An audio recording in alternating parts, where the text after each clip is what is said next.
Meow meow meow.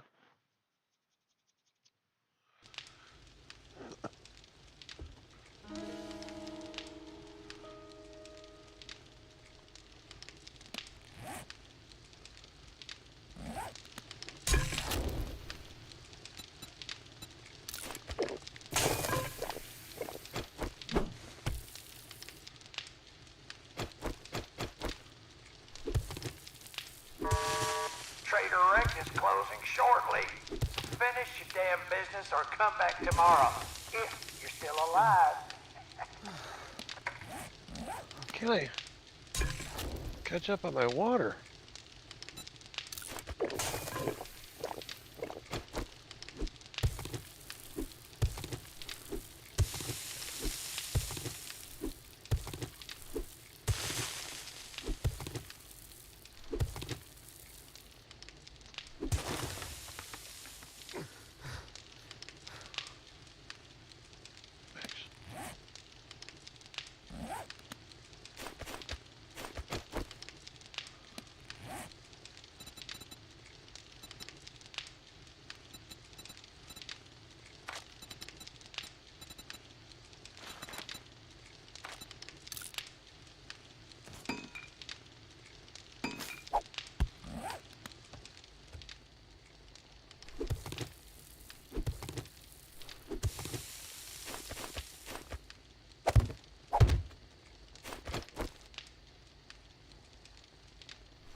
Hey, you better not be starting trouble.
Alright.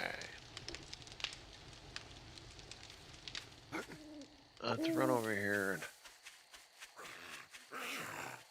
and loot something.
We all twitchy whore.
Oh,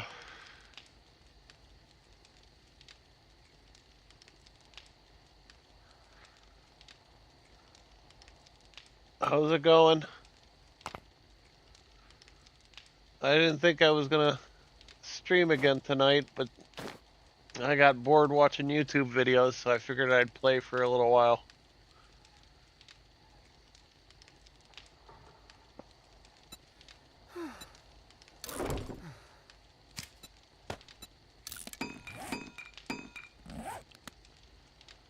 Buddy's tuckered out.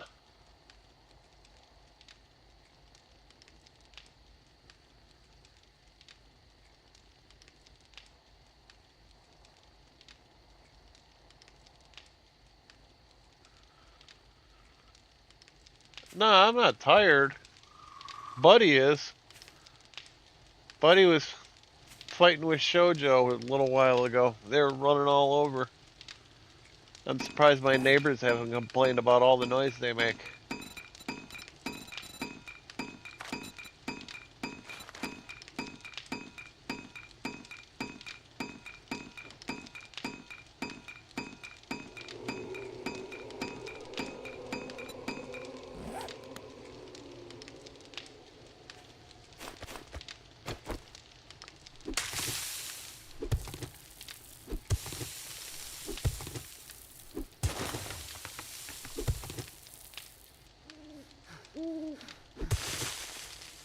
Yeah, Shoujo's down between my legs sleeping.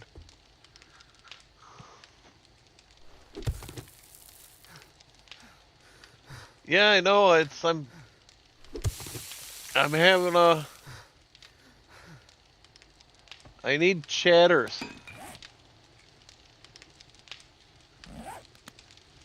That's the big thing I'm shooting for now. I get a lot of followers. I get a lot of people even coming in. I could see on my little counter they come in, they just don't interact. I'm trying to watch videos on how to get people to interact more.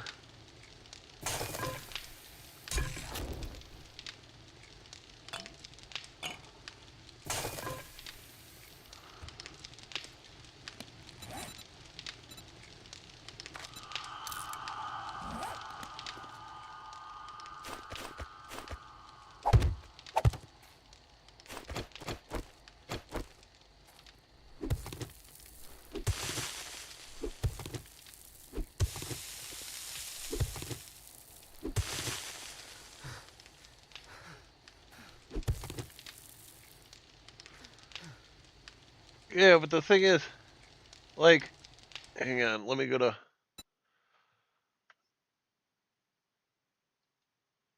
my Twitter or my Twitch. Let me turn this off for a second. Oh no, it's to the monetization, I think it is. Oh no, I gotta look at my analytics. This is a path to affiliate. I got everything except this minimum of 3 average viewers on 4 different days. I mean, I 202 hours streamed. That's what I need.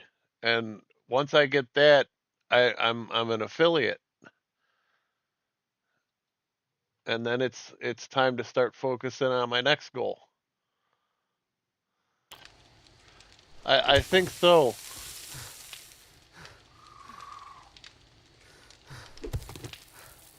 You can tell whoever you want to come. I would love to have people show up and interact.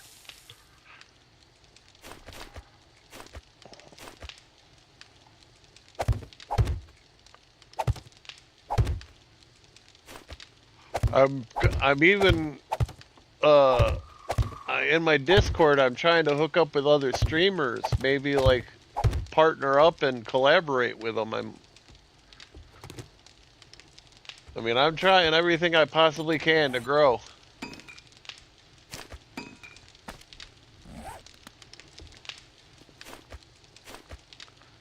Even when I'm trying to sleep, I'm laying there trying to think of things I could do to get to grow more.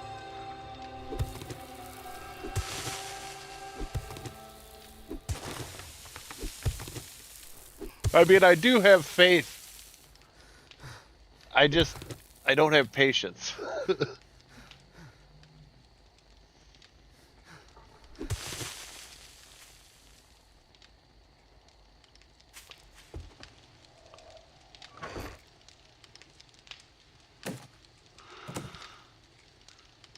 Yeah, I think that's my big thing is I have faith, I just don't have patience.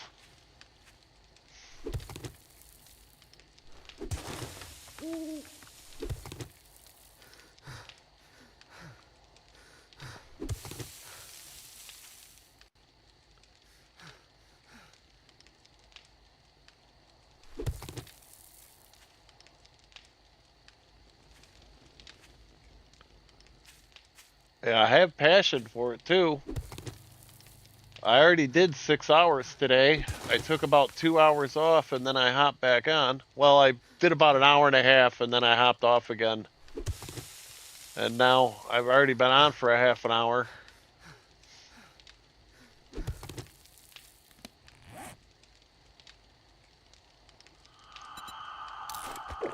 I'm eventually going to find my niche. I'm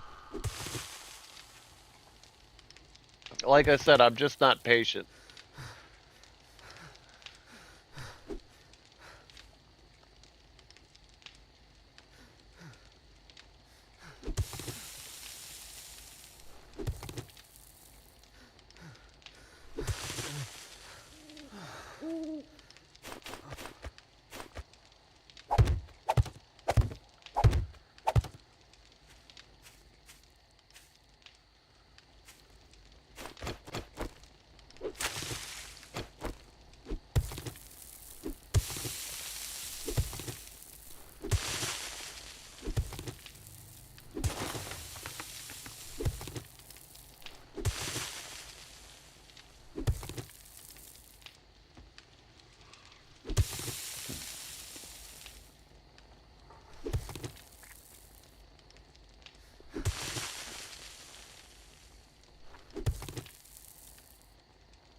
All right, that's cool.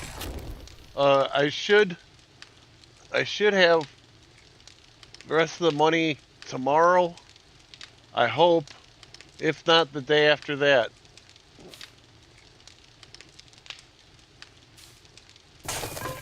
They said it would take 3 days. I don't know if that counts, if they're counting the day that they sent the email or not. Hello, Olivia. Thank you for joining. I just got hit with a screamer, which means I'm going to have more zombies showing up. There's one.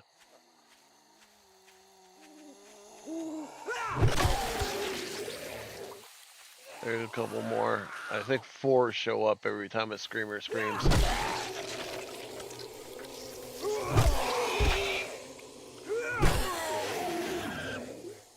There should be one more creeping around somewhere.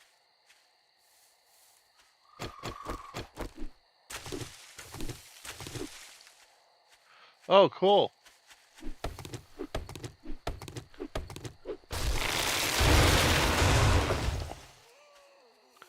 She can enjoy the cats.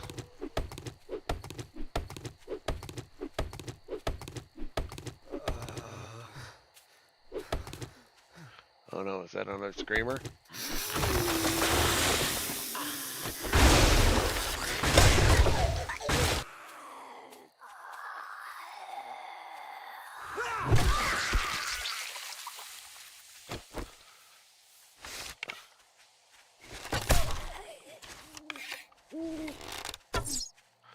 How did I miss?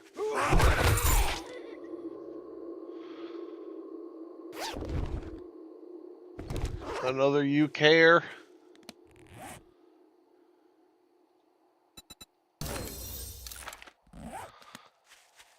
Cool. And Julia did all my artwork.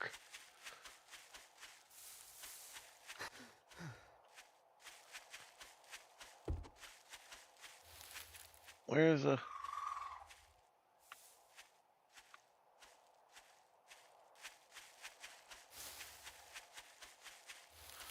If we're patient enough, hybrids should show up. They were there earlier today. Might show up again. Uh-oh.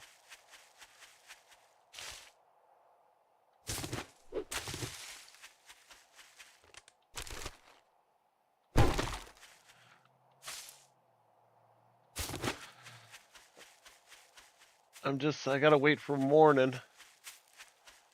I already did all my quests at the trader.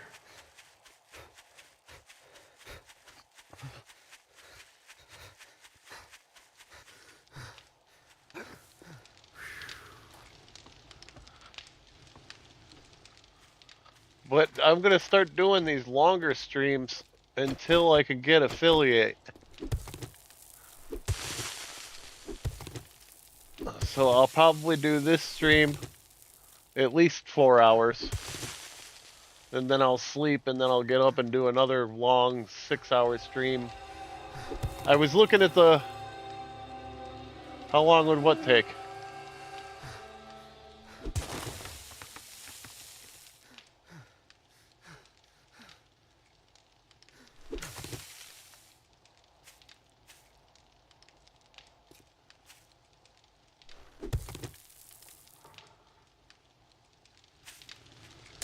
How long would what take?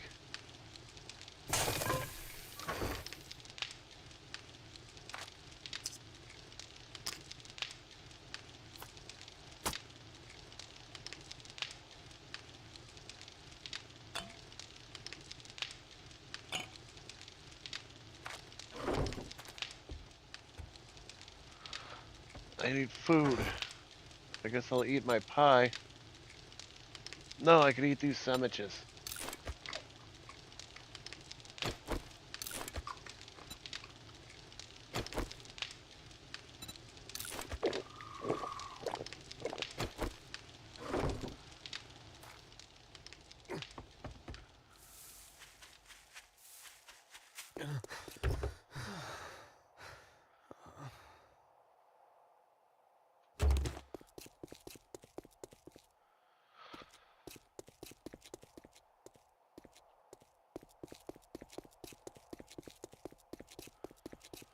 No, it's just got to be. I think it's just got to be three viewers per stream.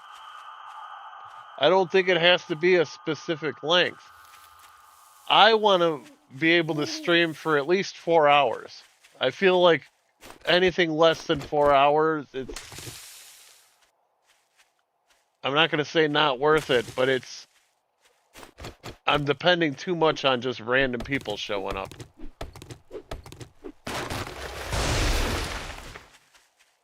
But the longer I'm on stream, the more likely it is 3 people will show up.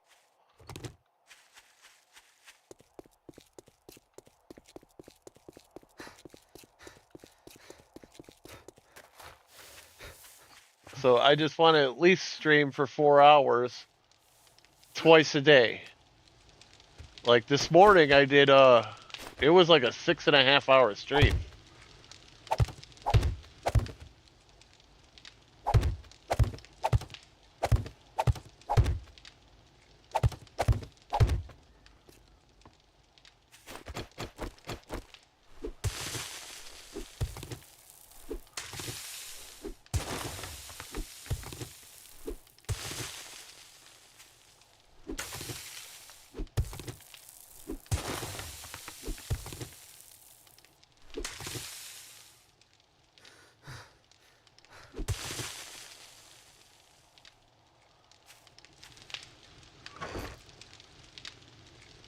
I thought I ate my pie. Oh, I ate a sandwich instead. Might as well eat another sandwich.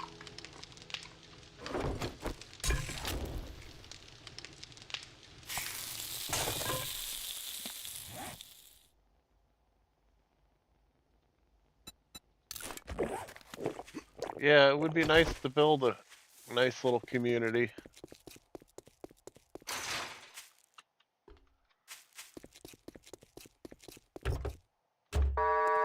Trader Rect is now open. We got food and wares if you got the money.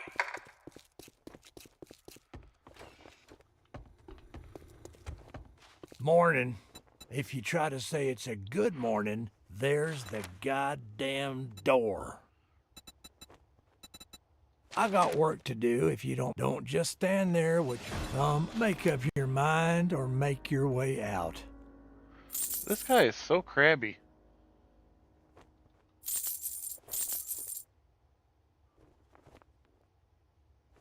Seriously, as soon as I can... All that gawking at goods and that's all you Hey! buy? There's another one! Eris Nova, hopefully...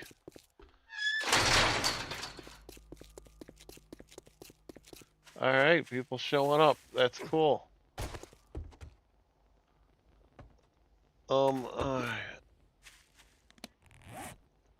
Let's run into this quest real quick. Alright.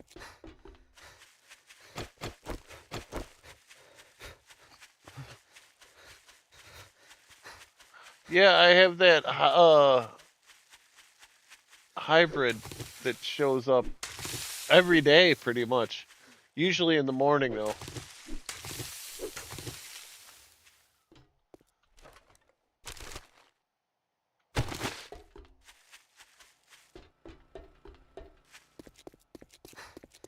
This particular game, I want to try to build a fortress in every biome.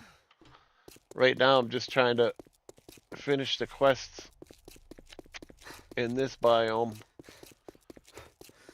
so I could move to the next one.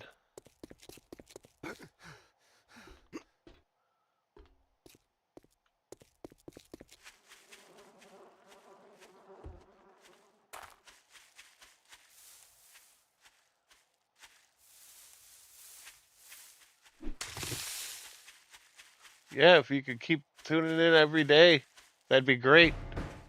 Or at least as often as possible.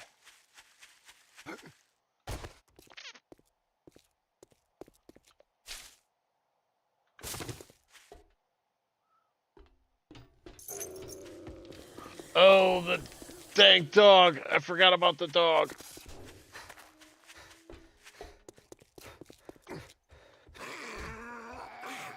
Where's the dog? There's the dog.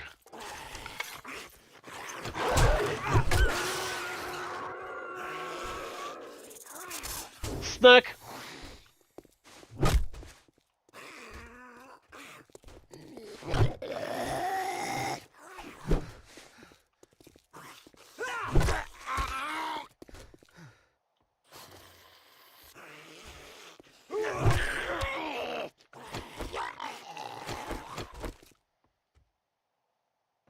That sounded close.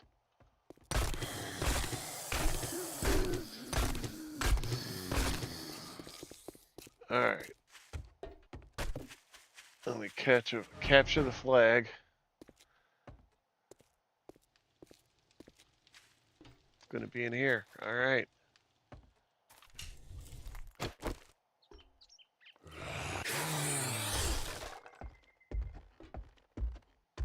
Well, Fatso. There you go.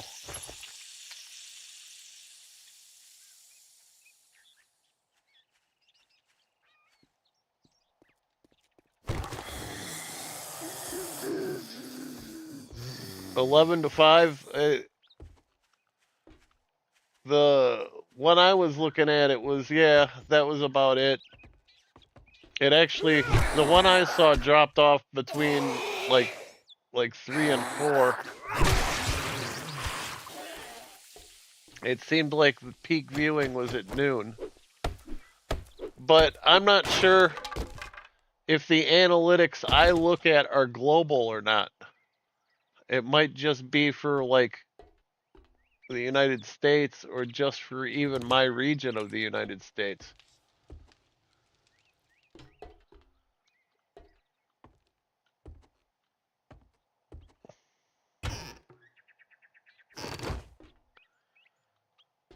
So where is this thing?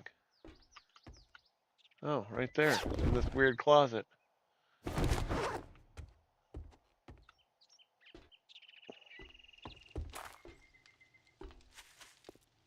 Yeah, the analytics are a little crazy.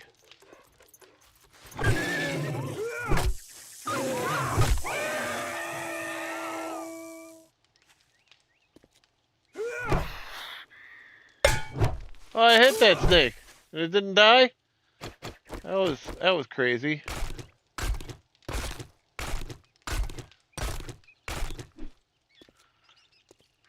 Alright, I got 3 viewers in there.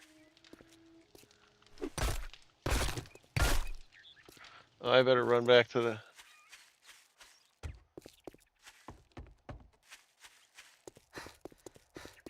What, is everybody from the UK there?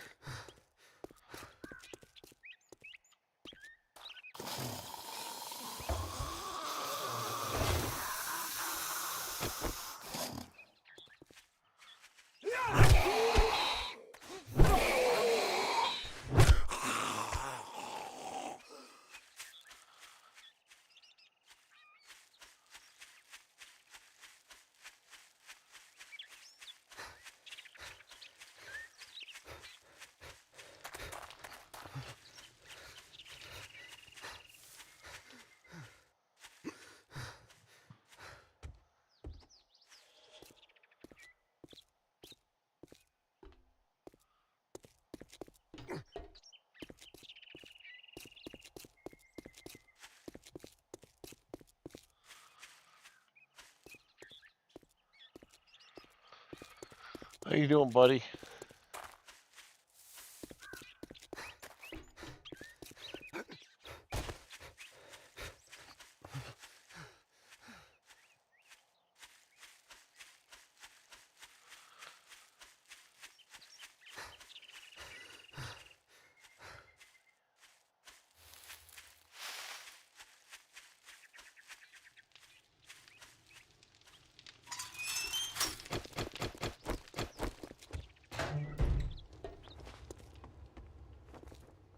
Well, I guess I'm good morning my ass. Buy something, then it might be a good morning. I'll sell you food, but don't expect me to cook it for you. I knew you were a cheap motherfucker. Oh, I don't think that language is necessary. If you want a job from me, you'll do what you're told, asshole. Can't say I'm not surprised. Good luck, kid. That guy is so rude. I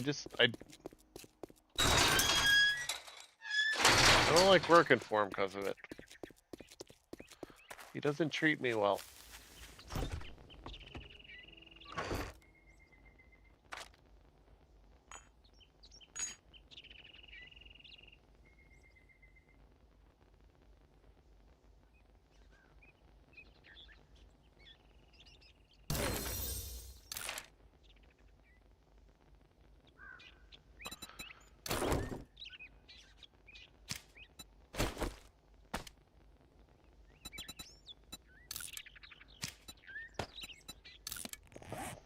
Alright. I need to put up.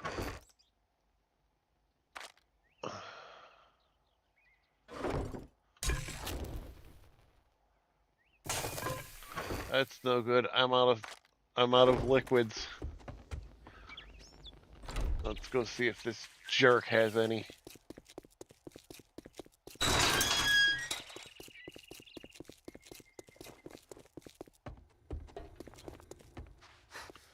You got any water? Money talks, bullshit walks. No, you don't even have water. If you don't are like my just food, you can Oh my always God. go dumpster diving. You are so useless. Should have left your gate open so the zombies get you.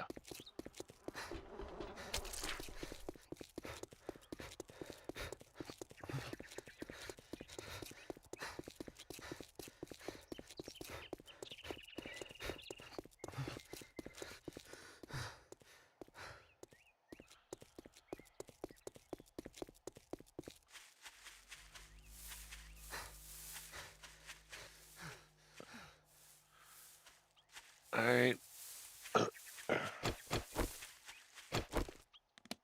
Better repair that.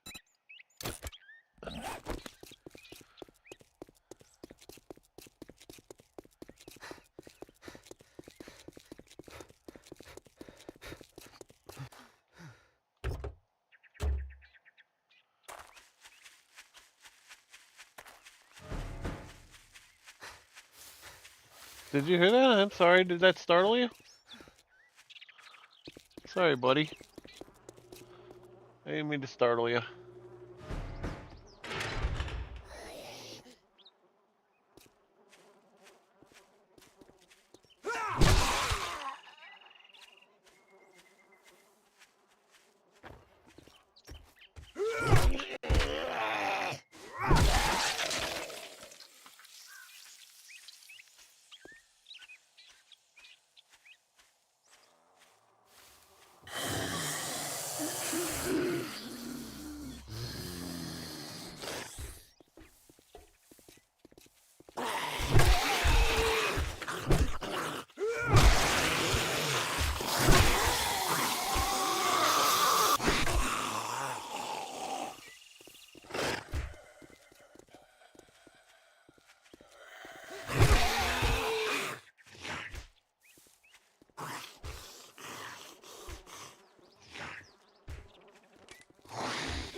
Is that it? He's dead?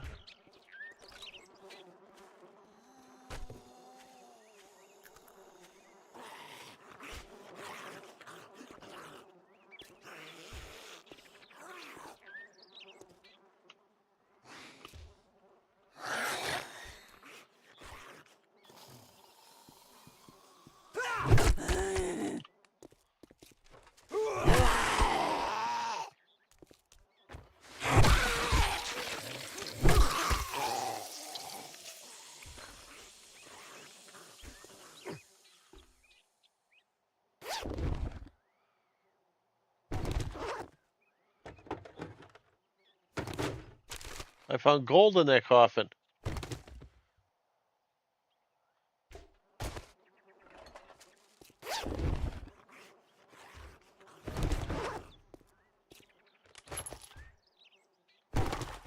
type in my cat's name.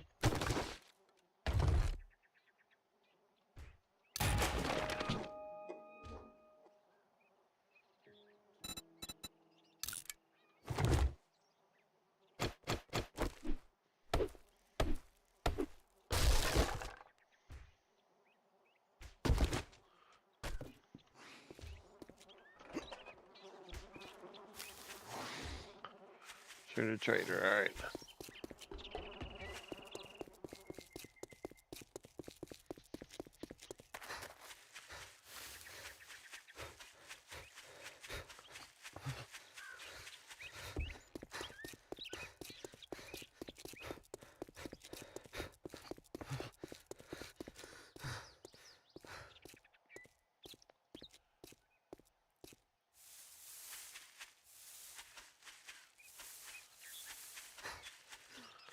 I should probably actually spend my first week out here and then move to the burnt forest after the 7th day.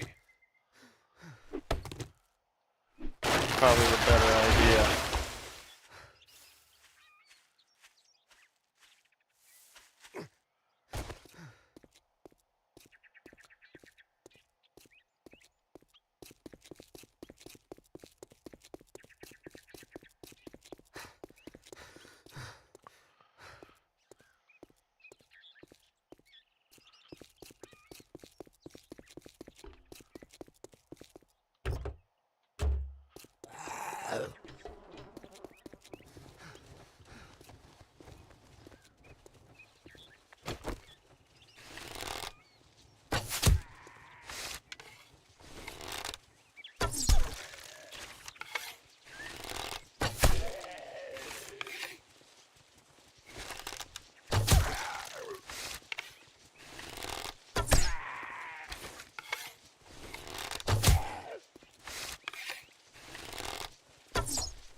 I had to go talk to him, that's right. Wait, I'm getting confused. I don't even remember what I'm doing.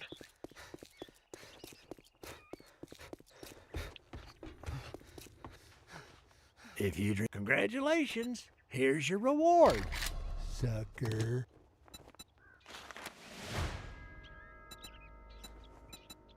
You better take this job. It's a deal. Disappoint me, and you'll find yourself on the wrong end of a rope. Should be able to whip out these 3.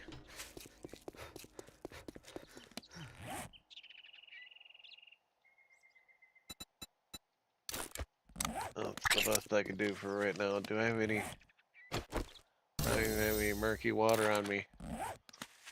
Huh. That's trouble. That's no good.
I might try a different game tomorrow. I don't know. I'm gonna look at some analytics after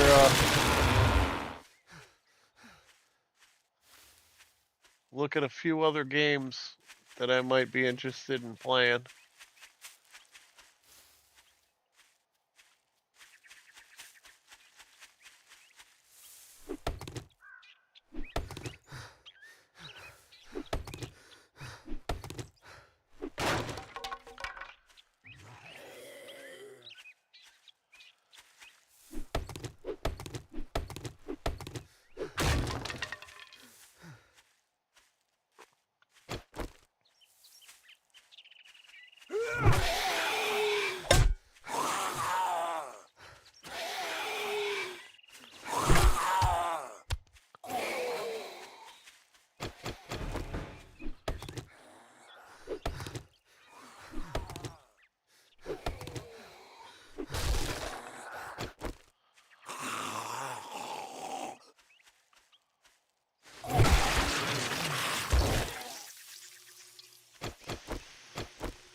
I hit you right in the face.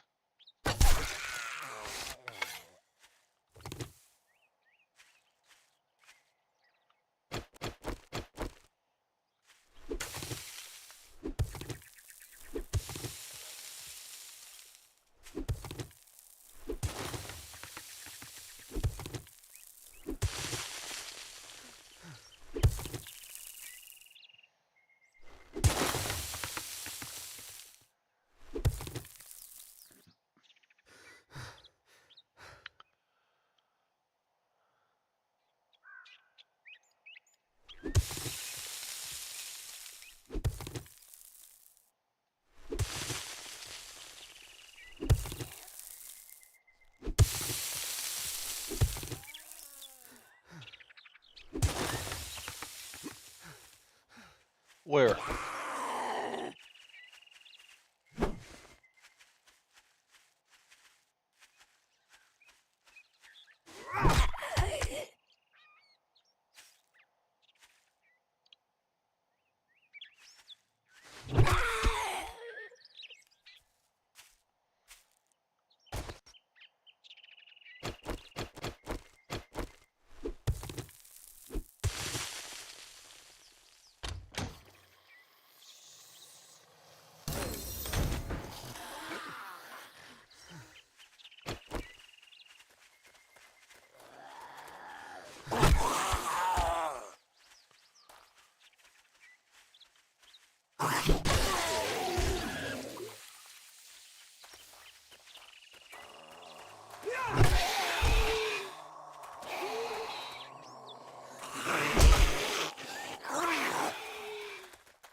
God, man. So annoying. Oh, I could probably... There we go.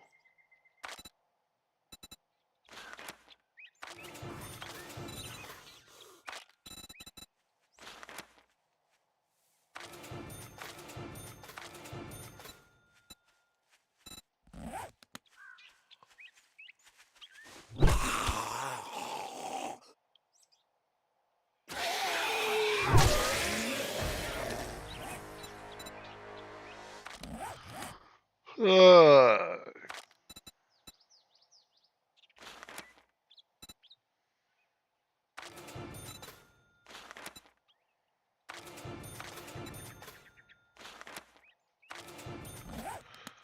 Alright, that'll hopefully help.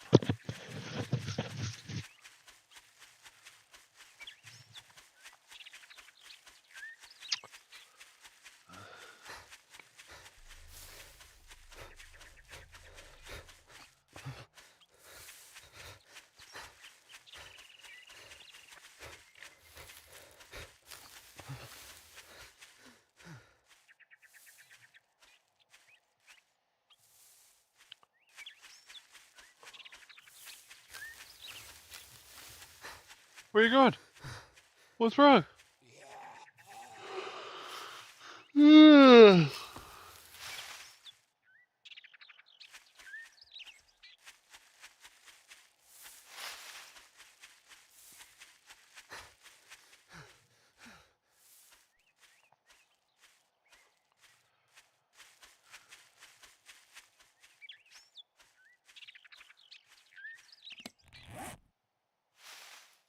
I only got one.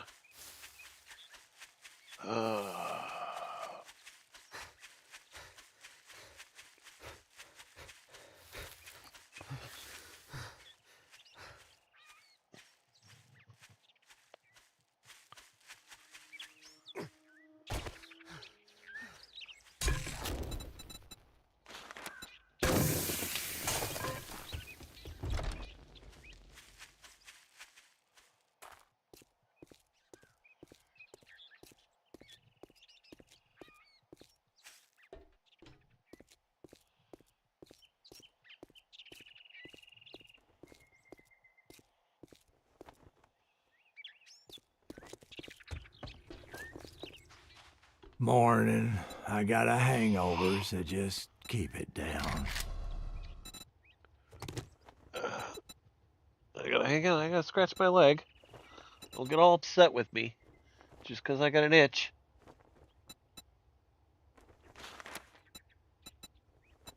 Listen up, jackass. Good luck. You better not make me regret this. Try anything smart, and you'll get a new start.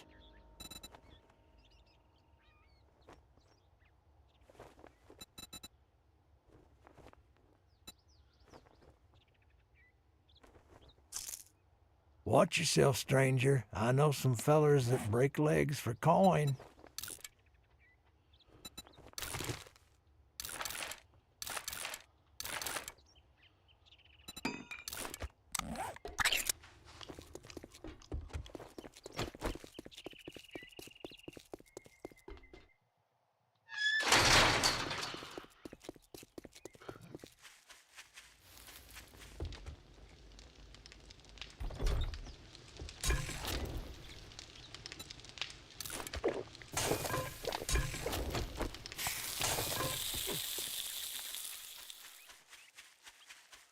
Probably ain't gonna help me, but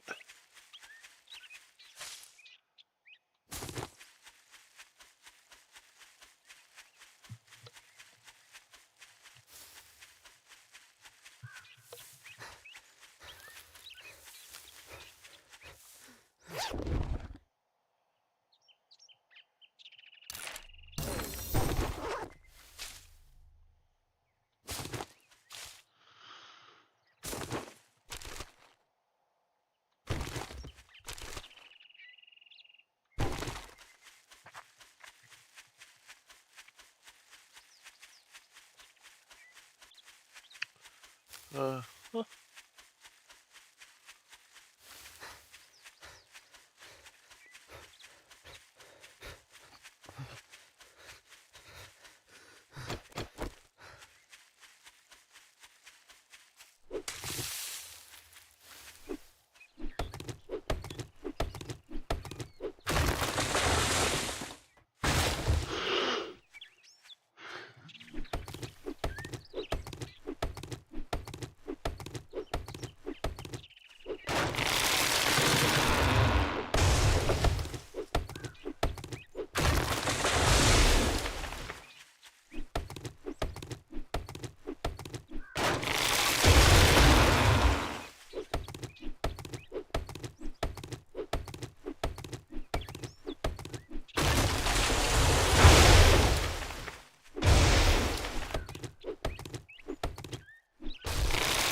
Bump bump.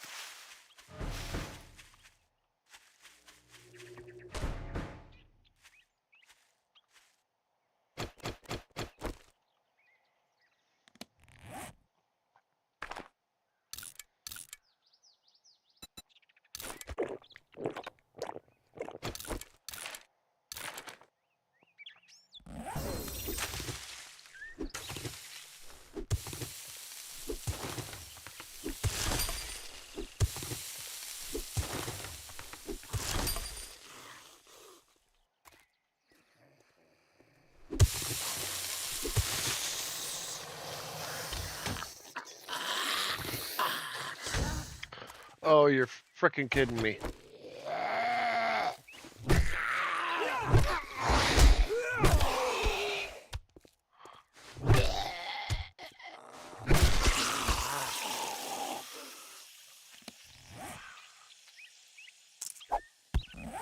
Stupid pine cone.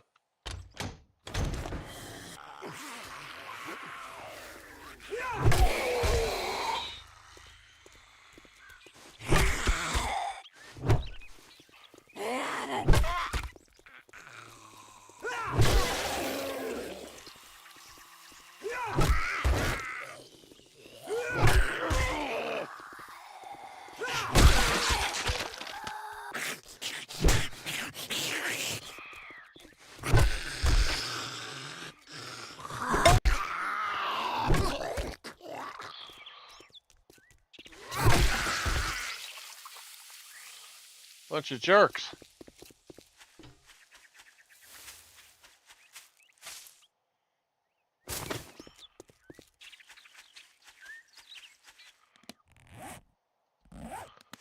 Oh, while I'm here.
You had an eye booger.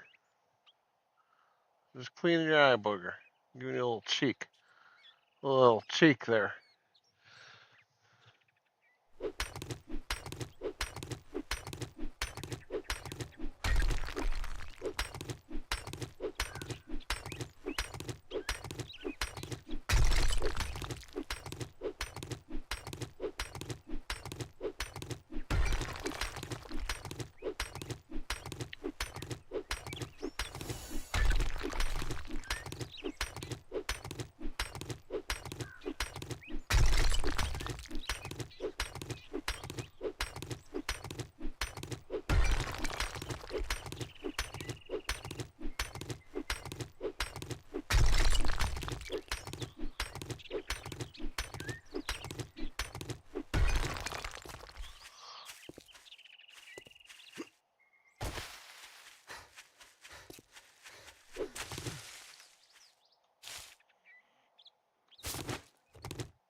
Oh, man. Where you going? You alright? Oh, you got bedhead all over your body. That looks funny.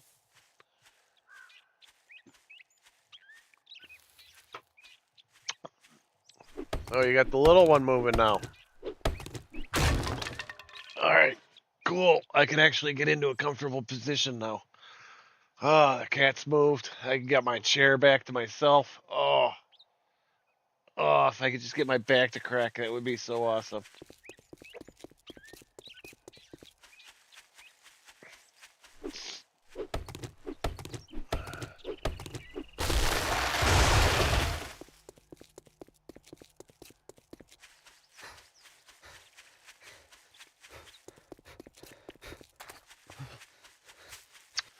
Hang on, I'm gonna put on a little background noise.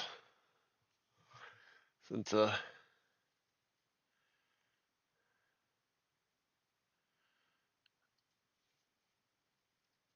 actually, I'm gonna go back to that.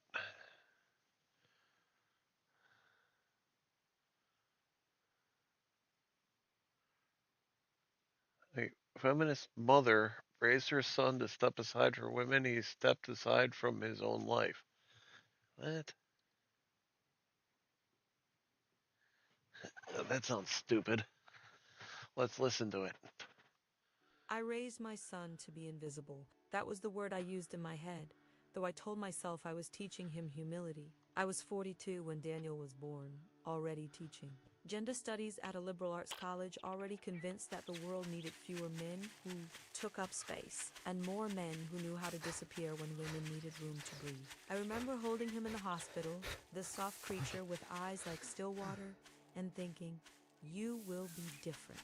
You will be the kind of man who understands that his comfort is not the center of the universe. The apartment I live now is the same one where I have 3 bedrooms, though 2 are empty.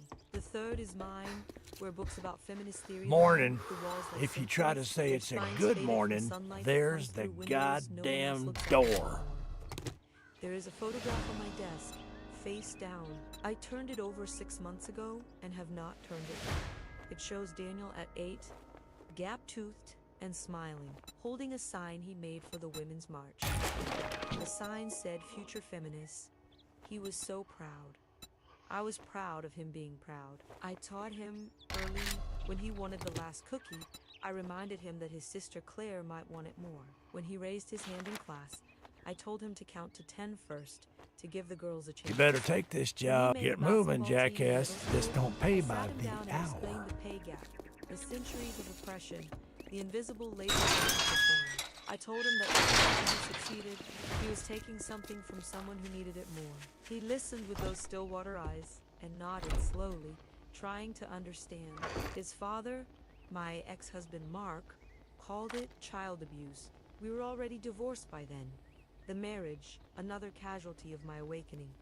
Though Mark still picked Daniel up every other weekend, he would return our son with reports of rebellion, small acts of self-assertion that I had to carefully unwind. He actually argued with me, Mark would say, like it was a good thing. Like teaching a boy to take up space was something to celebrate. I would wait until Mark left, then sit Daniel down and explain again why his desires were not the priority, why comfort was a luxury he had not earned simply by existing.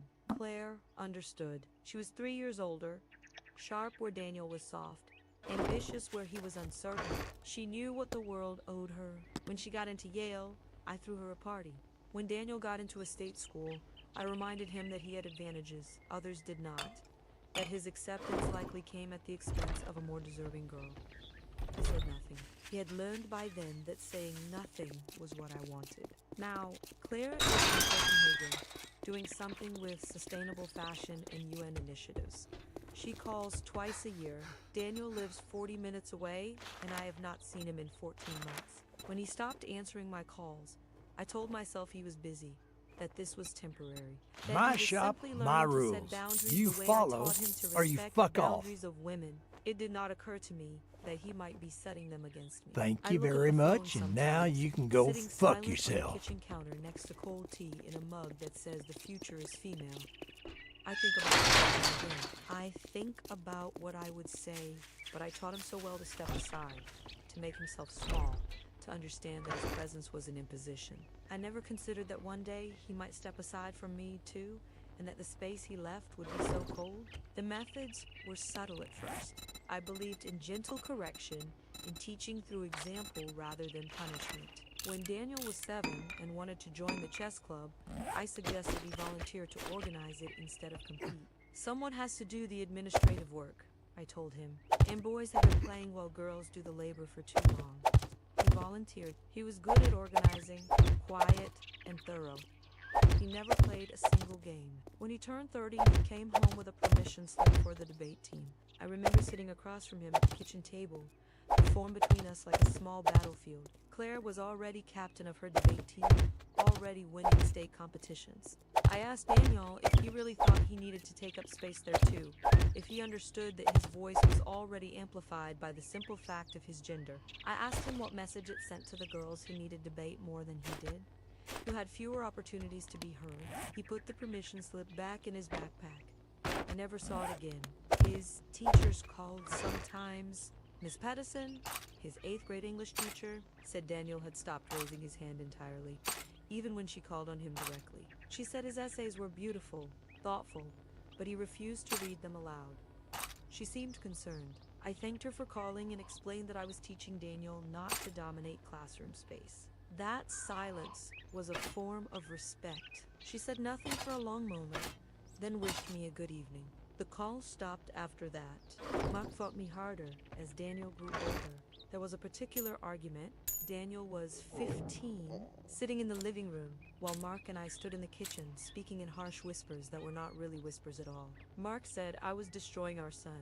I said I was raising him correctly, that someone had to undo the damage of patriarchy, that if more mothers did what I was doing, the world would be better.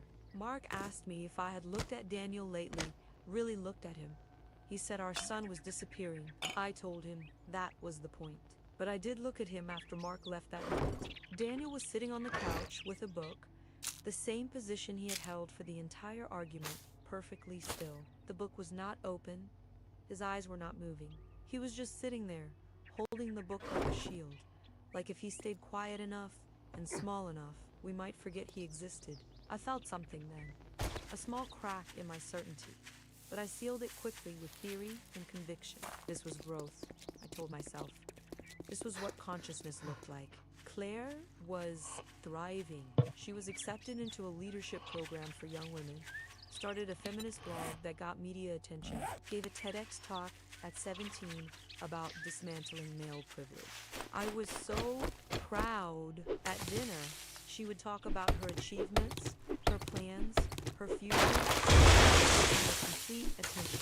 Daniel would sit silently, eating his food in small bites, occasionally glancing up but never interrupting. Sometimes Claire would ask him questions, little tests disguised as concern. What do you think, Daniel? He would say he agreed with her. He always agreed. It was easier that way. His 16th birthday, I gave him a book, The Will to Change, Men, Masculinity, and Love. I inscribed it to Daniel, who is becoming the man the world needs. He thanked me quietly. Later, I found it in a donation box he was preparing for Goodwill, still pristine, still unread. I was hurt, but I told myself he was not guilty. That understanding takes time. I did not consider that maybe he understood perfectly well, and that the understanding was killing him slowly. The silence in the apartment now has a quality to it, a thickness that seems to absorb sound before it can fully form. I think sometimes I can hear him still, that quiet boy at the kitchen table, agreeing with everything, becoming smaller with each agreement. College was supposed to be his liberation. That is what I told myself when he left for state. His car packed with the minimum of belongings. His room left half empty as if he had never fully inhabited it to begin with. I thought distance from me might help him find his voice, that he would finally understand the gift I had given him. The gift of consciousness. The gift of knowing his place in the architecture of oppression. He came home less and less. Thanksgiving of his freshman year, he stayed in the dorms. Christmas, he went to visit Mark in Arizona, spending 2 weeks in the desert with his father and the new wife I had never met. When I called him on Christmas morning, he sounded tired. Not sad, just tired, like speaking itself required energy he no longer had. I asked him about his classes. He said they were fine. I asked if he had joined any activism groups, any feminist organizations on campus. Conversation was by something had shifted. He changed his major from education to library science. When I asked why, he said he wanted to work with books in quiet spaces, organizing things. I told him that education was important, that male teachers were needed to model feminist values for boys. He said he did not want to be in front of people anymore. He said he was tired of being looked at. I did not understand what he meant. I still do not entirely. The first real fight happened during his junior year. He came home for spring break, unannounced, and I found him sitting in his old room in the dark. Just sitting there on the bed, in a room I had converted into a home office, my papers spread across his old desk. He looked at me when I turned on the light, and for the first time in years, I saw something in his eyes that was not compliance. It was not anger either. It was emptiness, clean and total. "Why did you do this to me?" he asked. His voice was calm, which made the question very final. I told him I did not understand. I had done everything for him, taught him to be better than other men, given him a framework for understanding the world and his place in it. "My place," he repeated, and something like a smile crossed his face, bitter and brief. "You taught me I don't have a place. You taught me that existing was wrong, that wanting anything was wrong. That I was wrong."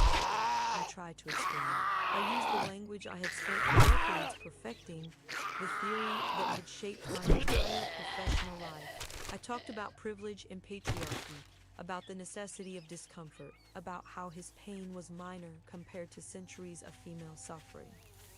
I was good at this. I convinced hundreds of students. I had written papers on the side of exams. He listened, that same stillness from childhood. He said, "I know. I know all of it." He made sure of that. Then he stood up and walked out of the room. He left the next morning before I woke up. On the kitchen counter, he left a note. "Thank you for everything. I understand now." I thought it meant reconciliation. I truly understood. It was 6 months before I realized the note was goodbye. Claire called me for a visit. She had spoken to Daniel, something she rarely did. She told me he was seeing a therapist, that he was working through some things. She said it and delivering news they know will hurt. I asked her, "What kind of things?" She said, "Childhood things, family things." Then she changed the subject to her new position at the UN, and I let her. The apartment feels different since that visit. The home office I made in this room looks like a crime scene now, though nothing has changed. My papers are still there. The desk is still organized. But when I sit there to work, I feel like an intruder, like I am trespassing in a space that was never meant for me. Sometimes I close the door and do not go in for weeks. The silence from that room is different than the silence in the rest of the apartment. It is heavier, it knows something. I wrote about it. That is what I do when things become difficult, when reality refuses to align with theory. I wrote a paper about raising feminist sons, about the resistance mothers face when undoing masculine entitlement. I presented it in Seattle.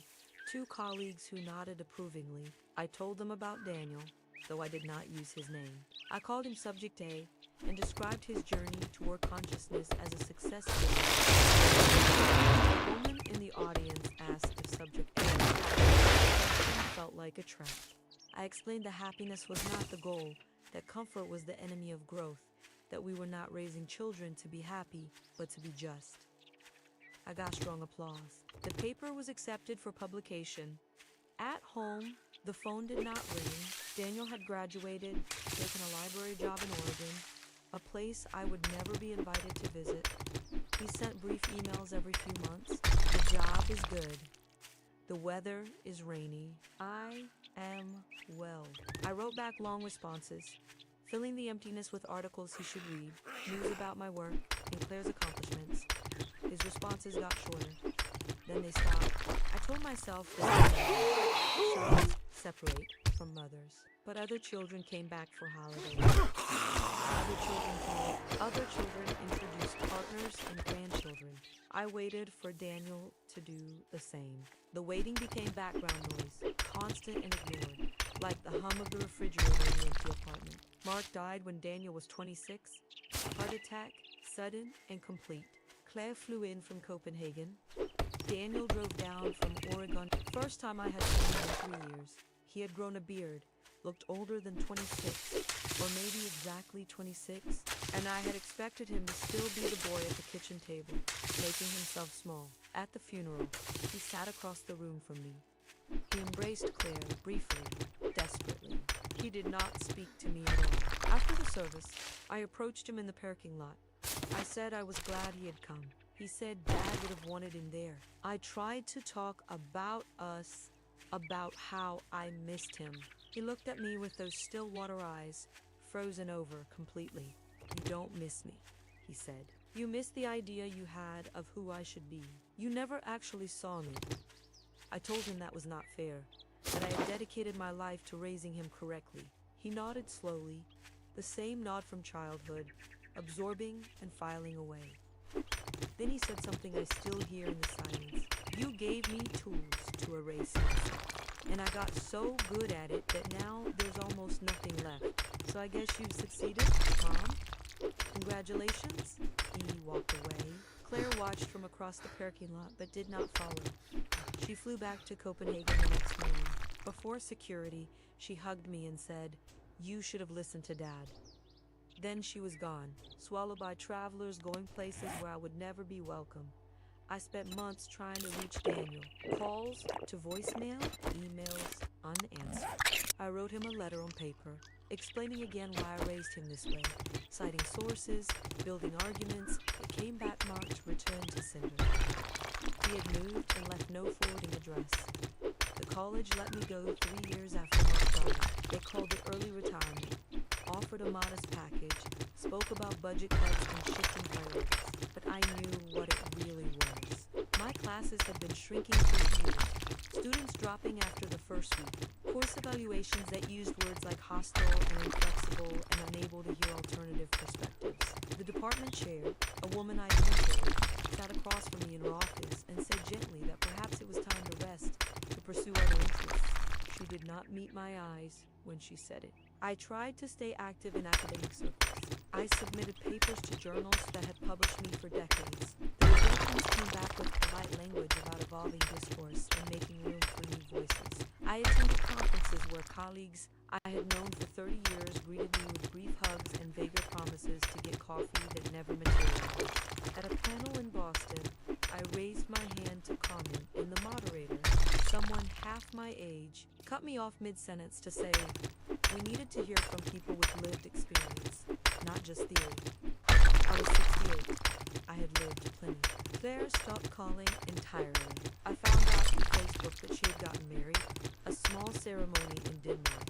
No family invited. The photos showed her in a simple dress, smiling in a way I had never seen her smile, loose and unguarded. Her wife had kind eyes and held her hand like something precious. There were no photos of me anywhere on Claire's page. I had been edited out completely, a historical revision that required no explanation because I had never really been there at all. I tried one last time to reach Daniel through Claire. I sent her an email asking for his current address, his phone number, anything. She responded 3 days later. He asked me not to give you his information. I'm respecting his boundary. Please respect mine and don't contact me about this again. The email was signed Claire, not love, Claire, or even best, Claire. Just her name, clinical, and final. The apartment became my entire world. I stopped going to the grocery store on a schedule, started ordering delivery, eating the same meals because deciding required energy I no longer had. The books on feminist theory gathered dust. I could not bring myself to read them anymore, could not face the certainty they represented, the conviction that now felt like evidence at a trial where I was both defendant and judge. The photograph of Daniel at 8 remained face down on my desk. I thought about turning it over every day. I never did. My neighbor, Mrs. Chun, knocked on my door one evening. She was holding a plate of dumplings, still warm. She said she had noticed I had not left the apartment in weeks, that she wanted to make sure I was eating. I thanked her and took the dumplings and closed the door quickly before she could see that I was crying. I ate them standing in the kitchen, tasting nothing. And when I was done, I washed the plate and left it outside her door at 3 in the morning, when I knew she would not see me. I could not bear kindness. Kindness felt like accusation. Months passed like water, formless and cold. I turned 70 alone, marked the day by doing nothing different than any other day. No calls, no cards, no acknowledgement that I had existed for 7 decades. I sat in the apartment and listened to the silence, which had become a kind of companion, reliable and constant. The silence did not judge me. The silence did not leave. Sometimes I walked past Daniel's old room, the door still closed, and I wondered if he thought about me at all. I wondered if he was happy, wherever he was, whatever he was doing. I wondered if the erasure I had taught him so carefully had left enough of him to build a life, or if I had taken too much pride too. Deep left him with nothing but the shape of an absence where a person should have been. I wondered if wondering mattered anymore. I found him by accident. Not him exactly, but evidence of him.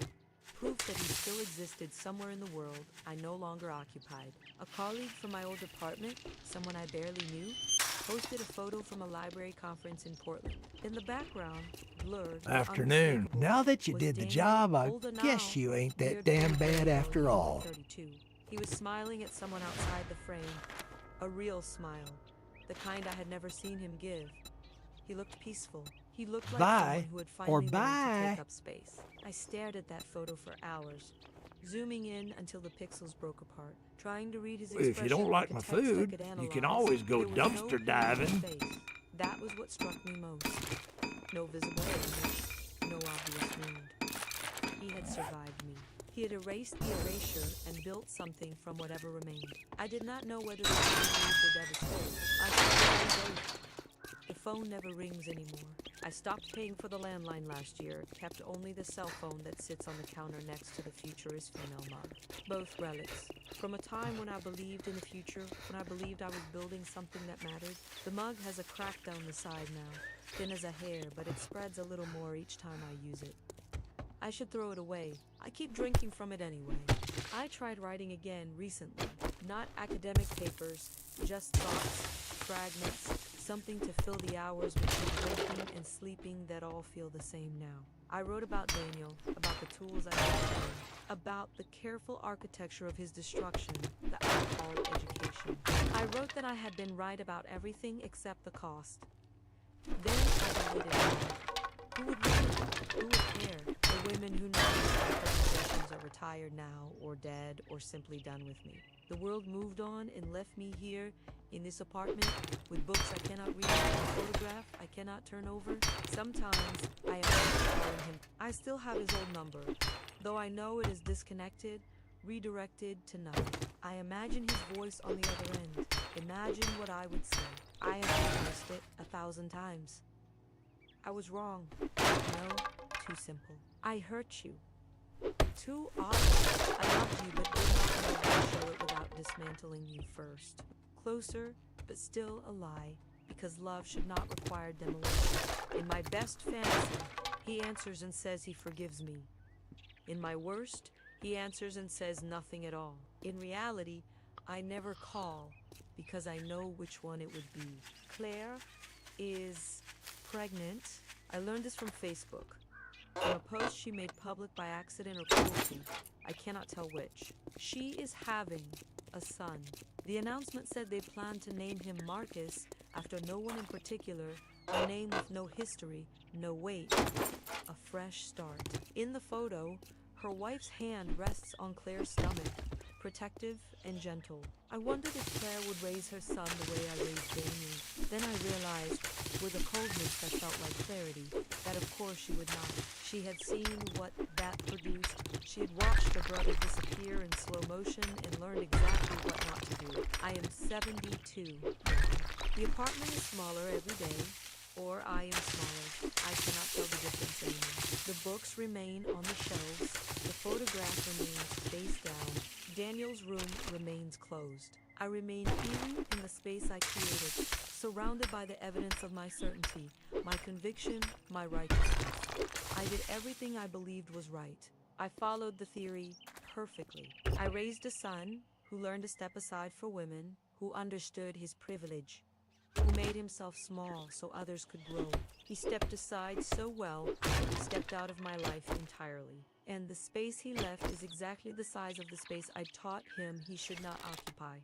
Perfect symmetry, perfect justice. I would write a paper about it, but no one would publish it now. So I sit to myself in silence, waiting for a phone that will not ring, in an apartment that remembers everyone who loved it.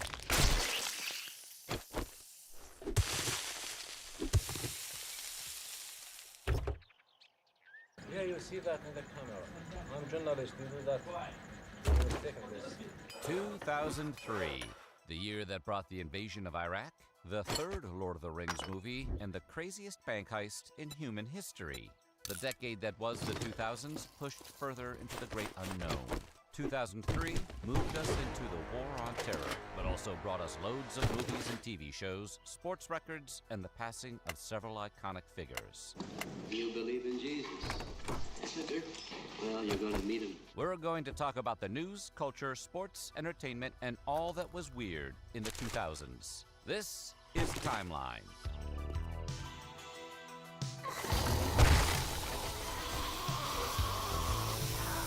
Get ready for some intense geopolitical maneuvering, because this is all about 2003. Before we get started, be sure to subscribe to the Weird History channel and let us know in the comments below. 2000s memories. Now, rev up your fully electric engine. This is 2003. The year started out with the fear of a big bang as North Korea signed the Nuclear Non-Proliferation Treaty. We have no aggressive intent, no argument with terrorism. Yet our resolve in each case will be clear. We will not permit any regime to threaten the freedom and security of the American people. After detonating nuclear devices and refusing to comply with the International Atomic Energy Agency inspectors, the dictatorship rebelled against calls for atomic de-escalation and officially left the treaty. Guess their favorite Black Eyed Peas song is Boom Boom Pow? Everyone's favorite guy who falsetto yodels It's Only Teenage Wasteland, the Who guitarist Pete Townshend got in some hot water when he was arrested on suspicion of possession of indecent images of minors. After a 4-month investigation, the police made a formal declaration that Townshend had not downloaded, created, or distributed any inappropriate images. However, they issued a formal warning to him not to frequent any sites where such material was created, evidence that he had visited. My contribution is to take that image that people see, translate it into line, and make them see it the way I see it. Beloved illustrator and cartoonist Al Hirschfeld died in his sleep at the age of 99. Known for his loopy and expressive drawings, Hirschfeld blazed a new trail in the art of caricature. His drawings appeared everywhere from movie posters to playbills to New York Times articles. On June 7th, former host of The Man Show, received his own late-night show on ABC. I'll be welcoming my co-host. Dog! I'm really not good at it, it turns out. At the end of the first show, I was just like, this is not going to work. And no one wants to be on my show either. Super Dave! Yes, I can, Jerry. I'm going to jump over some shows that are questionable, so maybe your kids will get better programming. As of August 2024, Kimmel has been on the air for over 20 years and just celebrated the record of being the longest-running late-night host in the history of the genre. 20 years, that's crazy. Did you hear that, Guillermo? The show goes on for 20 years. Wow, Jimmy, that's amazing. Wait a minute. Was Guillermo even old enough to drink in 2003? Columbia, Houston, we see your tire pressure messages and we did not copy your last. Tragically, the Space Shuttle Columbia had a disastrous re-entry into Earth's orbit on February 1st, 2003. Disintegrating in its descent, the craft shattered and debris was scattered over large parts of Texas and Louisiana. We lost the data, and that's when we clearly began to know that we had a bad day. All 7 astronauts on board were killed instantly. Actor Lana Clarkson was found dead inside the Alhambra, California mansion of iconoclastic record producer Phil Spector on February 3rd. Spector would be brought up on second-degree murder charges and sentenced 19 years to life in prison. Ultimately, Spector died in prison on January 22, 2021, from complications related to the coronavirus. He was 81. Rapper Curtis 50 Cent Jackson released his debut album, Get Rich or Die Tryin', on February 6, 2003. Bolstered by an Eminem co-sign and a wild gunshot survival story. You're a tough guy. Been stabbed? Twice I've been stabbed. How's that feel? Who's gonna do in the studio? Phil Spector? Another entourage, yeah. 50 Cent's debut would go platinum 20 times over. I want to thank Vivica Fox for wearing that dress, too. Boasting smash singles like In Da Club, 21 Questions, and PIMP. Go 50, it's your birthday. Al-Qaeda has to have planted something on this plane. The armory, they have keys to the armory. They copied the movie, they betted a reporter. That would take years. So did setting up 9/11. Freeze! Get your hands in the air! One of the largest robberies in history transpired when an Italian gang stole loose diamonds, gold, and jewelry from a Belgian vault in Antwerp the day after Valentine's Day. The valuables were said to be worth somewhere north of $100 million. Thought of now as the height of the century, the perpetrators were all eventually arrested. Some received upwards of a decade in prison, while 3 members of the gang only received 5 years. Not too bad for accomplishing something that's century-worthy. Secret Heights was the last song we worked on. Kind of wanted one more upbeat song for the album, and we had been working on a cover song that wasn't quite working. Readjusted that and it turned into Secret Heights, and then right away we're calling it the hit from the album because it just felt like even more poppy. Hey, Apple, what is it? Orange glad I didn't see you again?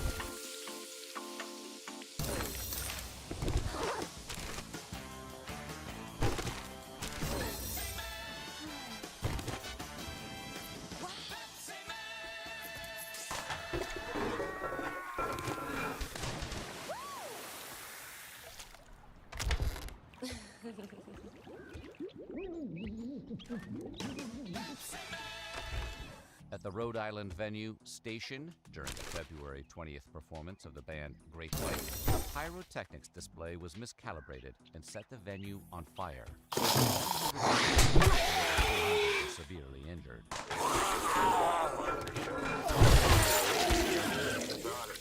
Great White store manager who set off the pyrotechnics pled guilty to involuntary manslaughter and served 4 years in prison. We're going to do something now we're going to do every week on this show. It's called New Rule. No more whining about the French. At least they're standing up to the Bush administration, which is more than I can say for the Democrats. Will you make believe with me? Charlie to the neighborhood of make-believe. February 27th was a sad day in the neighborhood when everyone's favorite kindly children's television show host, Fred Mr. Rogers, passed away from stomach cancer at the age of 74. Rogers was a PBS children's TV show host who promoted love, understanding, and kindness through his multi-decade-long program. You know, that's how you can tell when you're grown up inside. You're sure that what you're planning and doing are things that can be a real help to you and your neighbor. I'm proud of you. I know that. We remove our shoes and sweater in honor, sir. Serbian Prime Minister Zoran Đinđić was killed by organized crime members in Belgrade on March 12th. He was the 6th Prime Minister of Serbia who advocated for more interaction and trade with the Western world. Milorad Ulemic, former commander of the Serbian Police Special Unit, stated that he and mafioso Dusan Spasojevic approved the assassination of Đinđić to restore a pro-Slobodan Milosevic government to Serbia. When Elizabeth Smart went missing in June of 2002, the country held its collective breath. Elizabeth, if you're out there, we're doing everything we possibly can to help. Please let her go. Please. Until March 13th, 2003, almost 9 months after her disappearance. She was discovered in Sandy, Utah, walking with her 2 captors after various bystanders called the authorities, thinking that this little girl bore a striking resemblance to the missing child they had seen on the news. Smart thinking. Smart's captors, Brian David Mitchell and Wanda Eileen Barzi, were both found guilty of kidnapping and sexual assault. Barzy was sentenced to 15 years in prison, while Mitchell was given 2 life terms. It is possible to move on after something terrible has happened. Since being found, Smart has become an active public speaker for people who have been abused, kidnapped, or trafficked. This occurred on March 8, 2008, when she spoke to the U.S. Congress report of Kansas. Despite everything, would you say life is good for Elizabeth Smart? Yes. I would say life is good for Elizabeth Smart. At this hour, American and coalition forces are in the early stages of military operations to disarm Iraq, to free its people, and to defend the world from grave danger. On March 20th, 2003, under President George W. Bush, acting with congressional approval, the U.S. military, along with coalition forces, launched Operation Iraqi Freedom, with surprise airstrikes on Iraqi military targets, including Iraq's then-dictator Saddam Hussein's presidential palace. The operation included close to 250,000 American soldiers. Among them, thousands were deployed in search of weapons of mass destruction. Roughly 3 weeks into the invasion, U.S.-led coalition forces captured Baghdad. Reportedly, over 2,000 Iraqi soldiers died during the battle. Saddam Hussein's regime fell 2 days later, represented by a now Michael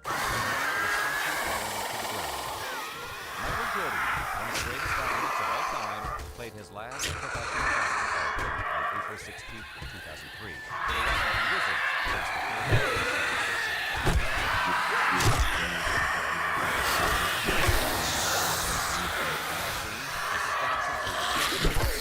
rebounds and 4 assists. Jordan retired with 6 NBA championships, 5 MVP awards, 14 All-Star appearances, 3 medals.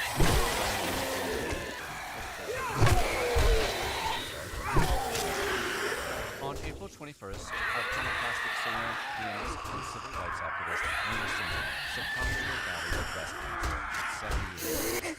Simone was a revolutionary figure in the field of jazz. Her civil rights law names like Martin Luther Jr., James Baldwin, and Langston Hughes. Her signature tunes include On May 1st, 2003, in front of our final reading Mission Accomplished, U.S. President George W. Bush and declared that major combat operations in Iraq have ended. In the Battle of Iraq, the United States and our allies have prevailed. The speech provoked some controversy, with several journalists and military members claiming it implied that the war was over. The initial U.S. military presence was drawn down in the following years, and all combat troops were withdrawn by 2011, turning to be redeployed to Iraq in 2015. In 2021, President Joe Biden made his announcement of the end of the most recent combat in Iraq.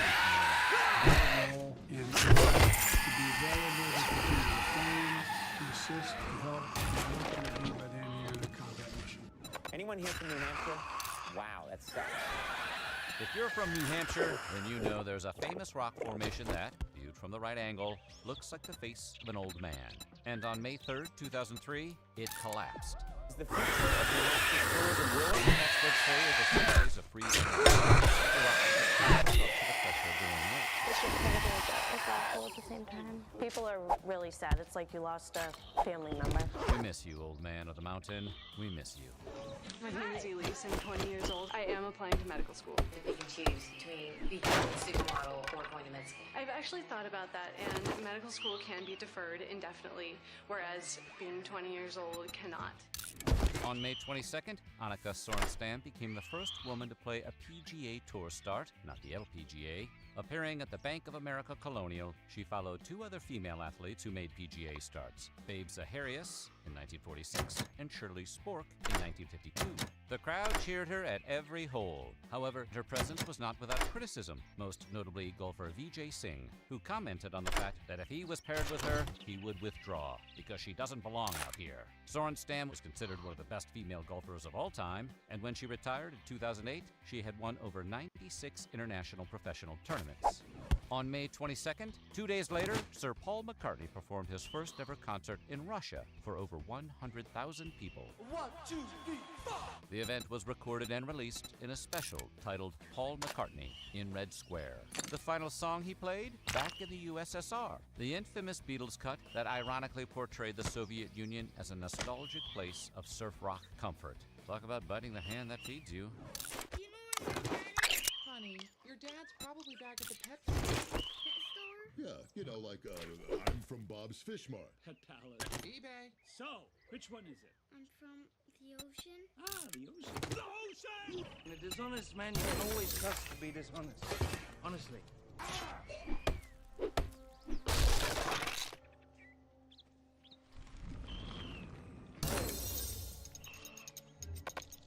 Couldn't resist, mate.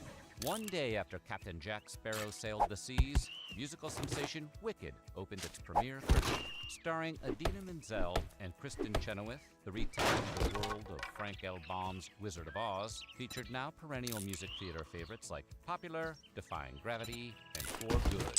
The play originally opened in San Francisco at the Curran Theater and would move to the Gershwin Theater in October of 2003 for its Broadway debut.